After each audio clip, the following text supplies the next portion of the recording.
अस्सलामुअलैकुम नाज़रीन, तव्हां ॾिसी रहिया आहियो शोबीज़ न्यूज़। ऐं अॼोके हिन वीडियो में मां तव्हांखे सिंध जे तमामु मशहूरु मज़ाहिया अदाकार अब्दुल मनान अब्बासी उर्फ़ मामा लालू जी ज़िंदगी जे बारे में ॿुधाईंदुसि। दोस्तो, जॾहिं अब्दुल मनान अब्बासी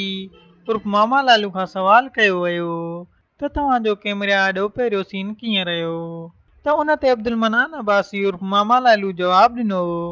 त जॾहिं मां पहिरियों सीन रिकॉर्ड कराए रहियो हुयुसि त दहशतमंद जा लफ़्ज़ ॿाहिरि न पई निकिता ऐं ईअं लॻी रहियो हो त जीअं कंहिं मथां अची बंदूक रखी हुजे ऐं मुंहिंजे टंगुनि खे बि रफणी वठी वई हुई ऐं मुंहिंजूं टंगूं ॾकी रहियूं हुयूं। वधीक हुन ॿुधायो त मां पहिरियों सीन 1987 में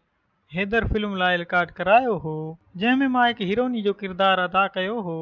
ऐं मुंहिंजे पहिरें किरदार में ई अवाम लाइ सबक़ु समायल आहे त नशे खां ऐं बुरनि कमनि खां पासो करणु घुरिजे। हुन वधीक ॿुधायो त हुन फिल्म में मां असिस्टेंट डायरेक्टर तौरु शामिल हुयुसि, पर मुंहिंजो मज़ाहिया वारो तरीक़ो ॾिसी हिदायतकार यूसुफ नसीर मूंखे हिकु नंढड़ो हीरोइनी जो किरदारु करण लाइ ज़ोर भरियो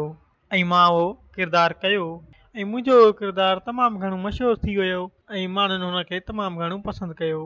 ऐं ईअं मां हिदायतकारी मंझां अदाकारी में अची वियुसि ऐं अॼु ताईं बि मां उहो हीरोइनी जो अदा कयल पहिरियों किरदारु विसारे न सघंदो आहियां ऐं कॾहिं बि किथे बि वेंदो आहियां त मूंखे पंहिंजे मुख़्तलिफ़ किरदारनि जे करे तमामु घणी इज़त ॾिनी वेंदी आहे। उन सां गॾु तव्हांखे ॿुधाईंदो हलां दोस्तो त मामा लालू केतिरनि ई ड्रामनि में कमु करे चुको आहे, जंहिंमें अॼु जो बतायो, वाह लालू तुंहिंजी ले, मामा लालू, मश्करनि जो ॻोठु, मसालेदार मशाइरो ऐं उन खां अलावा मामा लालू केतिरनि ई फिल्मुनि में बि कमु कयो आहे, जंहिंमें शामिल संदसि पहिरीं फिल्म हैदर ख़ान,